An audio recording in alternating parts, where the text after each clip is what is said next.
Mr. Moderator, Minister Dr. Hoistan, Commissioner of Police, Chairman of the Police Federation, other executive members, ladies and gentlemen, good morning. This is another conference of yours, but it's not just another conference. Ladies and gentlemen, it is a significant conference because of where we are in Jamaica. The level of crime and violence has generated a level of fear among the Jamaican people. Fear of crime and fear from crime.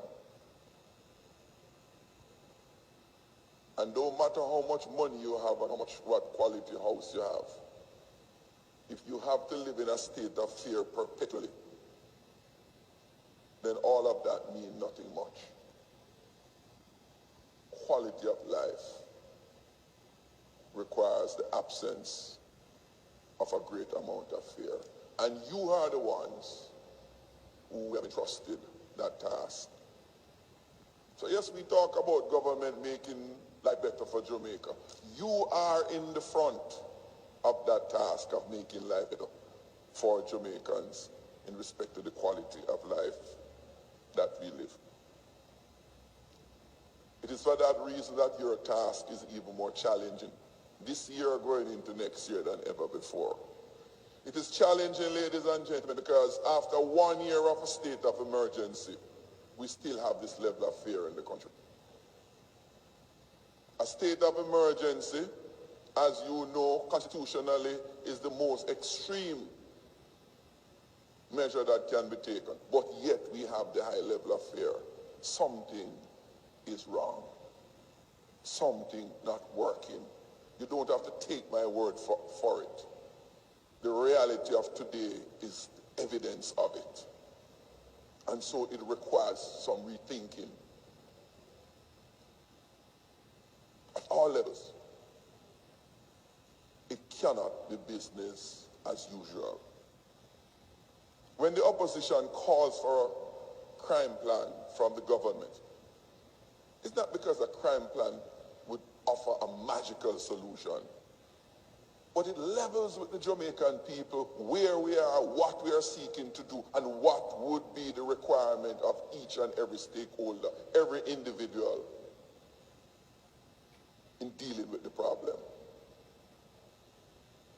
Because Jamaica is shared by all of us, and all of us must make an input in it.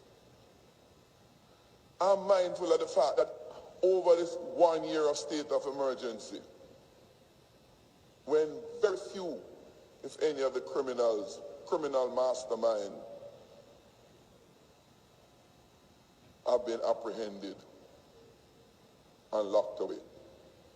But you were placed in a situation of long hours, unusual stress, on you individually, you collectively, and your families. Because as a member of parliament, I represent many of you in many of my communities. I get the opportunity to interact with you individually and with your families. And so I am mindful of what your real experiences are. When the government policy fails, for which you are a part, the sad thing about it, you will bear the brunt of it. That's the unfair part of it. When I visited Maypen last Monday, and I asked the question, how are you with equipment? I was told on paper, we have enough, but 30% of them is not working at any given time. So on paper, you're okay, but functionally, you are not. So there, functionally, you cannot adequately do what you are tasked to do. And, you know, Minister, Commissioner, every Jamaican welcome the fact that the budget for this Ministry of National Security is increased by over $20 billion. But the truth of the matter, there is no point. In fact, most of that was spent on the aircraft and the helicopters and and the boat. But you can't spend on those with the basic things like motor vehicle. Good motor vehicle are not provided. It can't be adequate when stationaries for the police to do their work is not available. It can't be okay when Sergeant Craddock, who got shot, went to Maypen Hospital and couldn't get a CT scan because the bill was not paid, the fee was not paid. Those are some of the basic fundamental things that must be dealt with as a matter of priority. And we seek to make sure that the basics are attended to as we go forward. Fighting crime and violence in the society by you at the forefront require that there must be a good sufficient amount of trust factor. Again, I speak to many of you one-on-one. I know what it is. And Commissioner, Minister, mobile reserve of over almost 900 men. When the country was told just in June last year that you're going to have a mobile west, you're going to expand on mobile reserve, and then to be told 9 months later that you're immediately going to dismantle it because of an incident that occurred.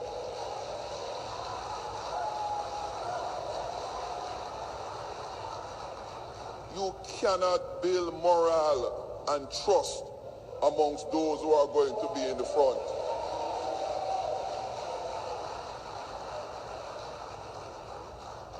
Look, no organization is perfect. The churches have persons who could be in jail. The parliament have persons who probably could be in jail too. But you don't lock it down because you find a bad incident. You seek to fix the problem. Fix the problem. I was so struck when I heard about this closing down of a unit of over almost 900 men and women.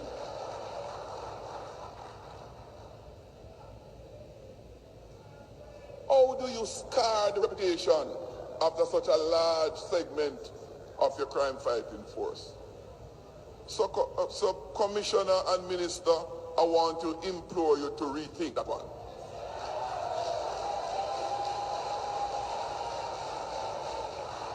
There is a better way to do the right thing.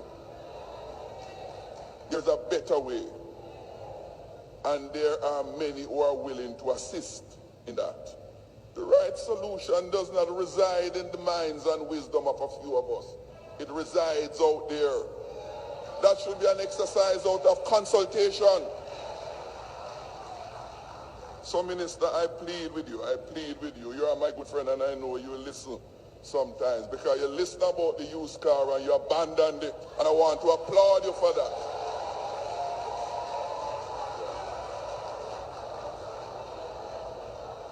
So in closing,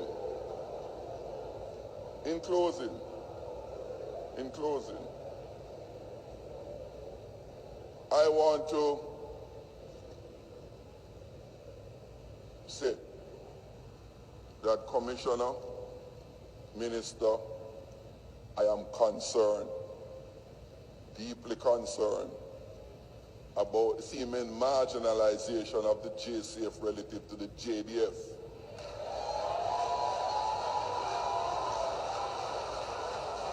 We are a democratic country where civil police force is central to law and order, not the military. I welcome the modernization of the JDF, but it cannot be that the JCF must stand behind as a bastard child.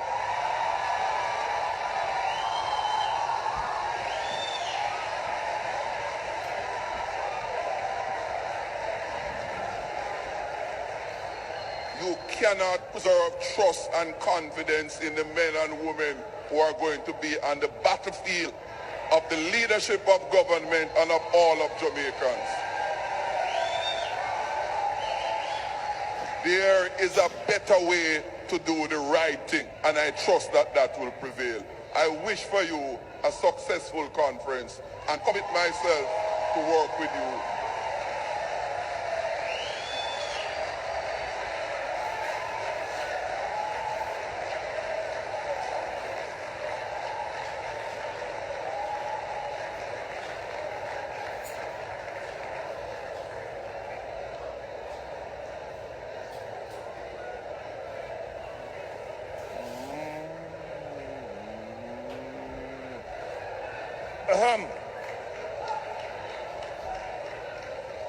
Conference.